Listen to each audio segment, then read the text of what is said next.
നമസ്കാരം. ഷാബുവാണ്. അനിൽ പനച്ചൂരാൻ എഴുതിയ വരികൾ ഞാനടക്കമുള്ള എല്ലാ മലയാളി പ്രവാസികളുടെയും ഹൃദയത്തെ തൊട്ട വരികളാണ്. ഏതാണ് ആ വരികളെന്നല്ലേ? തിരികെ ഞാൻ വരുമെന്ന വാർത്ത കേൾക്കാനായി ഗ്രാമം കൊതിക്കാറുണ്ടെന്നും തിരികെ അണയുവാൻ തീരത്തടുക്കുവാൻ ഞാനും കൊതിക്കാറുണ്ട് എന്ന് പറയുന്നത്. അതിനു വേണ്ടിയിട്ടാണ് നമ്മളെല്ലാം ഇവിടെ അധ്വാനിക്കുന്നതും കഷ്ടപ്പെടുന്നതും പണമുണ്ടാക്കുന്നതും ഒക്കെ. പക്ഷേ അങ്ങനെ തിരികെ അണഞ്ഞ് നാടണഞ്ഞ് ആ സാമ്പത്തിക സുരക്ഷിതത്വത്തിൽ ജീവിക്കാൻ കഴിയാത്ത എത്രയോ പ്രവാസികൾ അവരുടെ ജീവിതം അത്തരമൊരു അരക്ഷിതാവസ്ഥയിലേക്ക് നീങ്ങുകയും തിരികെ യാത്ര പിന്നീട് ഒരു മടക്കയാത്രയായി മാറുകയും ചെയ്യും. ആ മടക്കയാത്ര ഇങ്ങോട്ടേക്ക് തന്നെയാണ്. എവിടെയാണോ പ്രവാസം ജീവിച്ചത് കൂടുതൽ കാലവും അവിടേക്ക് തന്നെ തിരികെ വരുന്നൊരവസ്ഥ.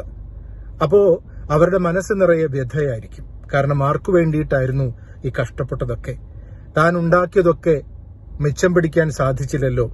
ജീവിതത്തിന്റെ ഏറ്റവും അന്തിമഘട്ടത്തിൽ സുരക്ഷിതത്വത്തോടുകൂടി ജീവിക്കാൻ സാധിക്കുന്നില്ലല്ലോ എന്ന ആ വ്യഥയിൽ കഴിയുന്ന എത്രയോ മടക്കയാത്ര ചെയ്ത മനുഷ്യരെ നേരിട്ട് കണ്ടിട്ടുള്ള ഒരാളാണ് കഴിഞ്ഞ 20 കൊല്ലത്തെ UAE ജീവിതത്തിനിടയിൽ. അത് നമുക്ക് ആർക്കും ഉണ്ടാകാതിരിക്കാനുള്ള ഒരു ഓർമ്മപ്പെടുത്തലാണ് ഈ മടക്കയാത്ര എന്ന ചെറിയ ഫിലിം. ഇതിന്റെ പിന്നിൽ പ്രവർത്തിച്ച മുഴുവൻ ആളുകൾക്കും അഭിനന്ദനം നൽകുകയാണ്. കാരണം അത്തരമൊരു ഓർമ്മപ്പെടുത്തൽ നമുക്ക് വേണം. നമ്മൾ ആർക്കു വേണ്ടി ജീവിക്കുന്നു, ആ ജീവിക്കുന്ന ഘട്ടത്തിൽ പോലും സുരക്ഷിതത്വം, സാമ്പത്തിക സുരക്ഷിതത്വം വളരെ പ്രധാനപ്പെട്ടതാണ് എന്ന ഒരു ഓർമ്മപ്പെടുത്തൽ.